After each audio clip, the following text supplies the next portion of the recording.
thing called SSS. So the story is like, why is this author writing the book? What is their mission? It's like their superhero origin story. You know, why is Sarah drawn to this work? What journey has she taken to become an expert in this? What is she going to share and teach?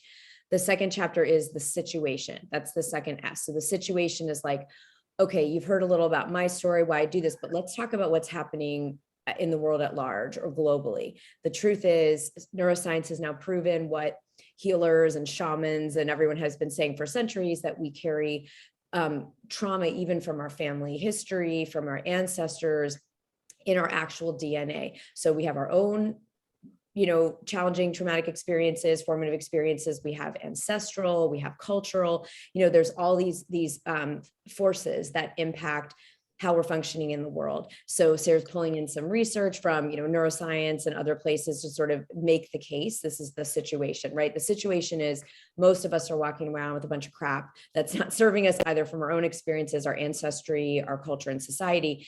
And where we get blocked, where we hold those, are in these energy centers in the body called our chakras.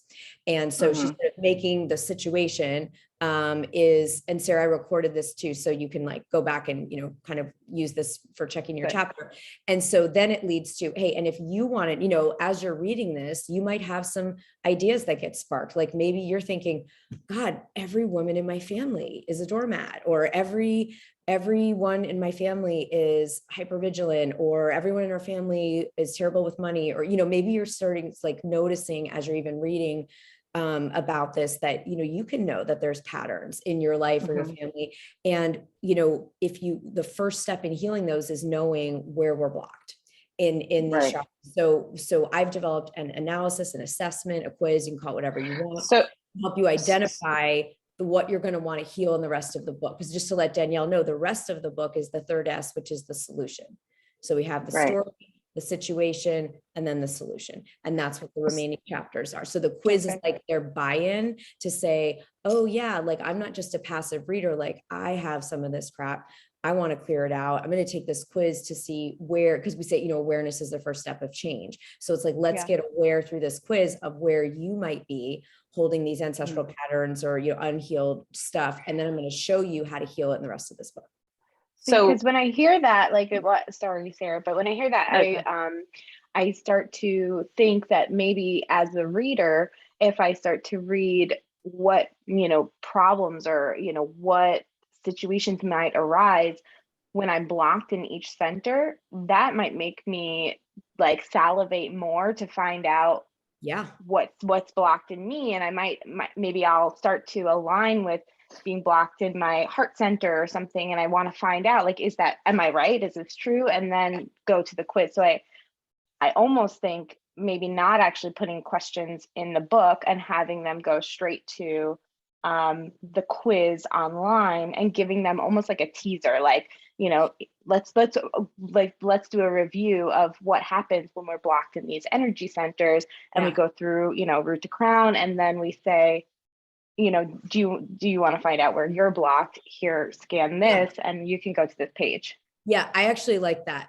I like that, Danielle, a lot. So Sarah, but you're going to give them some examples. Like if people who tend to have a block in their heart chakra, it shows up as difficulty finding an available relationship. Well, but let me just interrupt here because in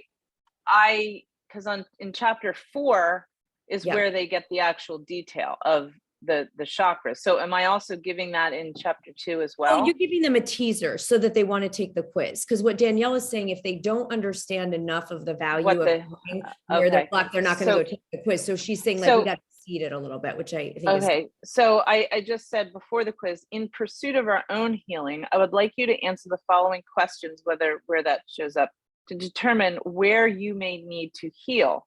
Take my irresistible chakra vitality quiz and find out where you are blocked and why you are not fulfilled in your life. I will explain more about your energy centers in chapter 4, and then you can have do you think I should say, if you're feeling blah, blah, blah, if you're feeling blah, blah, blah, right? And is that what you're saying? Like if you're feeling, even if we dedicated a page right before that call to action, which is a really great, strong call to action, that, you know, almost kind of aligns it, like when we're blocked in our root chakra, there's like a few words that, maybe a sentence that Yeah, are you kind of, feeling you insecure? might Are feel, yeah, you okay. might feel Yeah. insecure, you might feel, Struggle with money, if you're unstable with money. Yeah. stable. Yeah. So I think just a little teaser line for the chakras, Sarah, will, and you say, look, I'll share much more about Okay. this in chapter 4, but Chapter for 4. you to find out, right, I love the way you phrase, if you want to find out where you need to heal.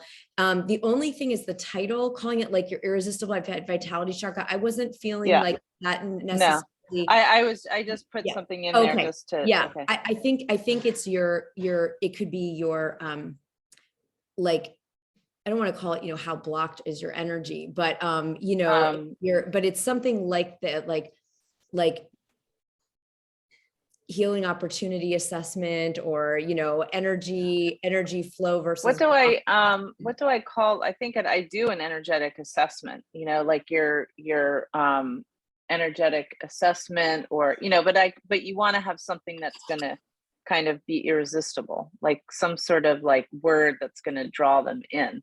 Yeah. So, Yeah. okay. Well, it's something like, it's because what you're using this as a diagnostic, you're helping them get like what's in the way so that they can have the transformation. So maybe it's your, pre-trans